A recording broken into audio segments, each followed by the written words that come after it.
Anganwadi sisters అందరికీ నమస్కారం. ప్రతి అంగన్వాడీ అప్డేట్ కోసం మన ఛానల్‌ని సబ్స్క్రైబ్ చేసుకోండి. వీడియోస్ మాత్రం లైక్ చేస్తూ ఉండండి. ఇక తెలంగాణ ప్రభుత్వం అంగన్వాడీ వ్యవస్థని అభివృద్ధి తీసుకురావడానికి భారీ ఎత్తున నిధులు కేటాయించాలి. అంగన్వాడీ టీచర్లు, ఆయాలకి కనీస వేతనాలు అమలు చేసే విధంగా నిధులైతే కేటాయించాలి. అదేవిధంగా అంగన్వాడీ కేంద్రాల్లో ఉన్నటువంటి ఆయా పోస్టులు, టీచర్ పోస్టులు, గ్రేడ్ 1, గ్రేడ్ 2 సూపర్వైజర్ పోస్టులు, సీడీపీఓ పోస్టులు ఈ విధంగా ప్రతి స్థాయిలో ఉన్న ఖాళీ పోస్టులన్నిటిని వెంటనే భర్తీ చేయాలి. ఆయాలకి టీచర్లుగా ప్రమోషన్, టీచర్లకి సూపర్వైజర్‌లుగా ప్రమోషన్ ఇచ్చే విధంగా కూడా చర్యలు తీసుకోవాలి. వాటికి సంబంధించి గైడ్‌లైన్స్ కూడా విడుదల చేయాలి. ఇక ఇటీవల ముఖ్యమైనటువంటి ఒక కార్యక్రమం జరిగింది. అందులో పోషకాహార లోపరహిత తెలంగాణే లక్ష్యం అంటూ ఇక్కడ మహిళా శిశు సంక్షేమ శాఖ మంత్రి సీతక్క గారైతే కీలక ప్రకటన చేశారు. అంగన్వాడీ కేంద్రాలు కార్పొరేట్ పాఠశాలలకు ధీటుగా బలోపేతం చేస్తామని మంత్రి ప్రకటించారు. మరి అందుకు తగ్గట్టు అంగన్వాడీ కేంద్రాలకు నిధులు కేటాయించాలి.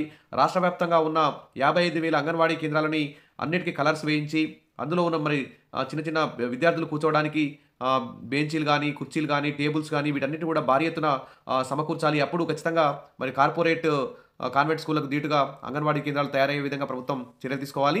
ఇక అంగన్వాడీ కేంద్రాల్లో అడ్మిషన్ల పెంపుదలకి తర్వాత మెనూ బిల్లు కూడా భారీ ఎత్తున పెంచాలి.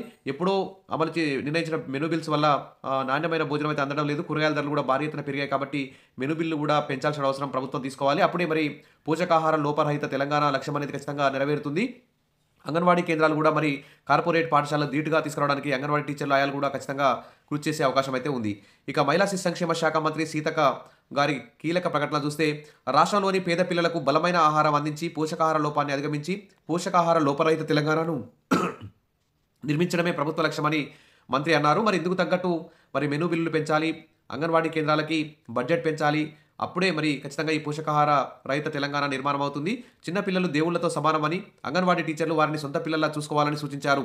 రాష్ట్రంలోనే తొలిసారిగా చేపట్టిన పైలట్ ప్రాజెక్టులో భాగంగా ములుగు జిల్లా కేంద్రంలోని కృష్ణా కాలనీ అంగన్వాడీ కేంద్రంలో ప్రీ స్కూల్ చిన్నారులకు ప్రతిరోజు 100 మిల్లీలీటర్ల పాల పంపిణీ కార్యక్రమాన్ని సోమవారం ప్రారంభించారు. ఇక ములుగు జిల్లాలో పేదరికం అధికంగా ఉండడంతో ఈ కార్యక్రమాన్ని ఇక్కడి నుండే మొదలుపెట్టినట్టు తెలిపారు.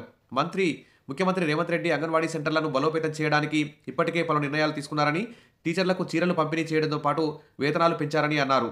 కానీ చీరలు పంపిణీ పంపిణీ చేయడం కానీ జీతాలు పెంచడం విషయంలో మాత్రం ఇంకా కనీస వేతనం 26,000 అమలు చేయాలి.